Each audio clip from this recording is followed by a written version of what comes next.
First दिसंबर है तो पहले तो अपन थोड़ी सी बेसिक नॉलेज ले लेते हैं कि आखिरकार रोग जिसे अपन डिजीज बोलते हैं और यहाँ पे लगा हुआ syndrome. It's stand for acquired immunodeficiency syndrome. Syndrome है ये डिजीज नहीं है। डिजीज और सिंड्रोम में फर्क रहता है।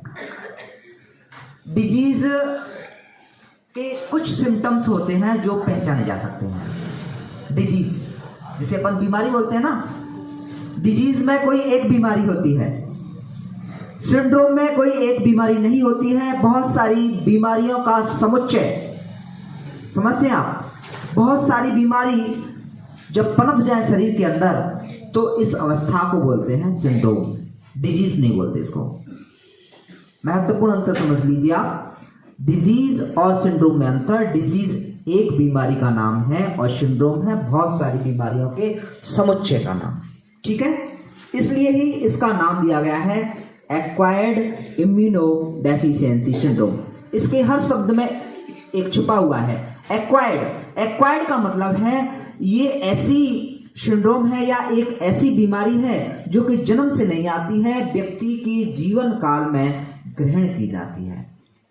इम्यूनोडेफिशिएंसी का मतलब है कि हमारे प्रतिरक्षा तंत्र में कमी या प्रतिरक्षा तंत्र का कमजोर होना। इम्यूनो मतलब है इम्यून सिस्टम, प्रतिरक्षा तंत्र, और डेफिशिएंसी का मतलब होता है उसमें कमी आना, और सिंड्रोम का मतलब है बहुत सारे रोग। ठीक है, तो इसका पूरा नाम क्या है? इसका एक्वायर्ड इम्यूनोडेफिशिएंसी सिंड्रोम। इसका जो रोग जनक है HIV, ह्यूमन इम्यूनोडेफिशिएंसी वायरस। एक ऐसा वायरस जो हमारे प्रतिरक्षा तंत्र में कमी ला दे या उसको कमजोर बना दे, तो ऐसे वायरस को बोलते हैं HIV वायरस। ये जो बीमारी है ये जेनेटिक डिजीज है। इसका मतलब क्या है? इसका मतलब ये है जिस प्रकार अपना ये जो वायरस आया है ना, कोरोना वायरस, ये जेनेटिक डिजीज है। ये एक्चुअली जंतुओं से आया है और अपन में संक्रमण किसमें हो गया? मानव के अंदर।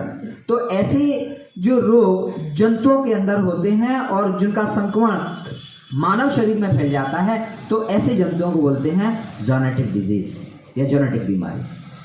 आप अभी जो चल रहा है लंपी वायरस, लंपी वायरस एक जेनेटिक डिजीज नहीं है। इसका संक्रमण जंतु से जंतु में ही रहेगा, जानवर से जानवर ही रहेगा, और ये जानवर से मनुष्य में नहीं फैलता है। ठीक है, आगे बात समझ में।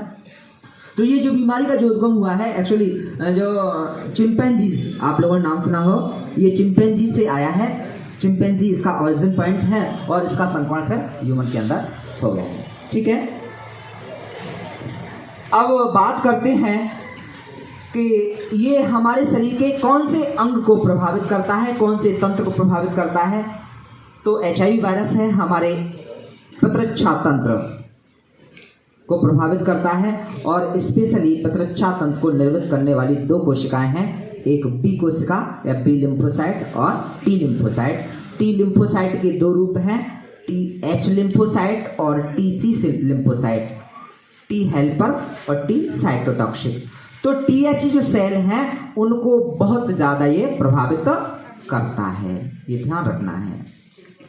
ठीक है, HIV जो रोग है हमारी TH जो सेल है उनको प्रभावित करता है। TH सेल की संख्या में कमी आ जाती है, और ये TH सेल ऐसी सेल होती हैं जिनका पूरा दारमदार अपन माने या पूरा प्रतिरक्षा तंत्र जो बना होता है, ऑलमोस्ट महत्वपूर्ण भूमिका होती है वो TH सेल की होती है। तो TH सेल में क्या लेता है?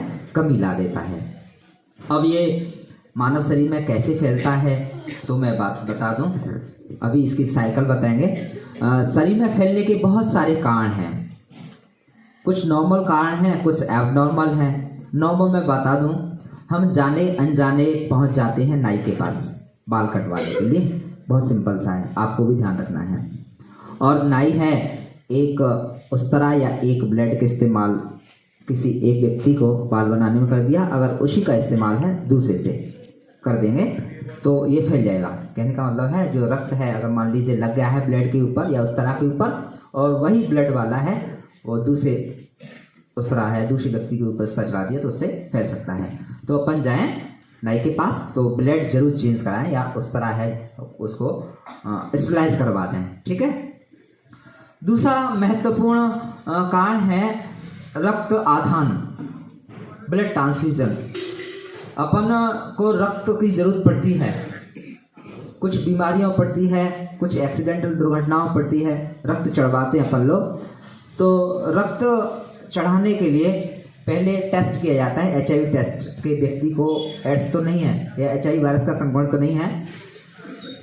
पूरी तरीका से सुनिश्चित हो जाता है कि HIV नेगेटिव है, ऐसी स्थिति में ब्लड ट्रांसफ्यूजन करवाएं, वैसे नहीं करवाएं।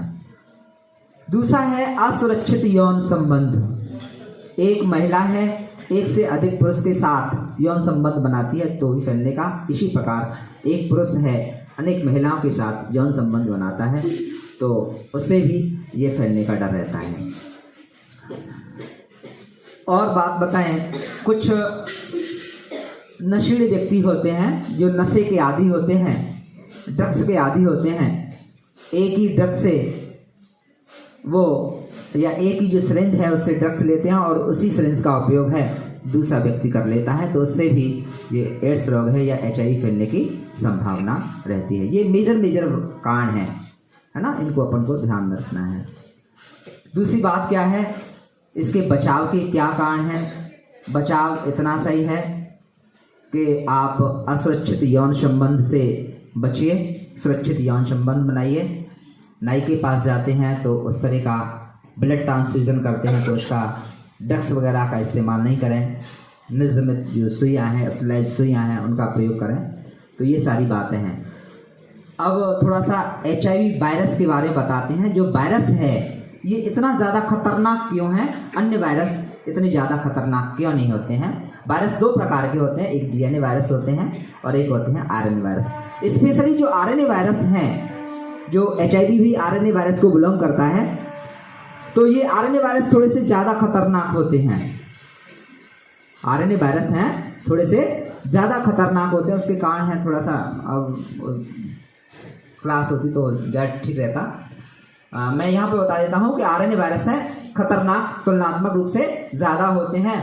और ये RNA वायरस हैं हमारी जो सेल है, TS सेल है, उसके ऊपर चिपकते हैं और चिपकने के कारण जो अपना RNA जो जीनोम है उसको सेल्स के अंदर इंसर्ट करा देते हैं। सेल के अंदर इंसर्ट कराएंगे तो उसके अंदर DNA का निर्माण होगा रिवर्स ट्रांसक्रिप्टेज एंजाइम के द्वारा।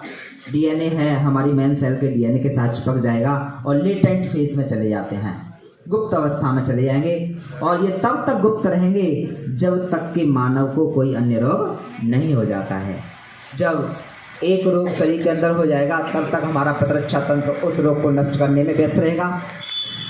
हमारा प्रतिरक्षा तंत्र उसको ठीक नहीं कर पाता है, उस समय पर ही ये जो एड्स का जो वायरस है वो सक्रिय हो जाएगा और अपने उग्र रूप में आएगा, अपना रेप्लिकेट बनाएगा, इसकी कॉपी बनाएगी और अन्य सेल को इस प्रकार प्रभावित करता रहता है। इसकी बहुत सारी कॉपियाँ हैं वो बन जाती हैं। ठीक है। तो इस प्रकार ये HIV वायरस है सेल्स के अंदर है, अपनी लाइफ साइकिल को कंप्लीट करता है। और इसके लिए एक संस्था है नाको, नेशनल एड्स कंट्रोल ऑर्गेनाइजेशन। ये एड्स के रोकथाम के लिए बहुत सारे प्रयास कर रही है। इसके लिए एक प्रतीक चिन्ह बनाया गया है, जो रिबन होती है रेड रिबन, तो उसका क्रॉस आपने देखा हो, है ना, जो क्रॉस रूप में जो रेड रिबन है वो इसका प्रतीक चिन्ह है।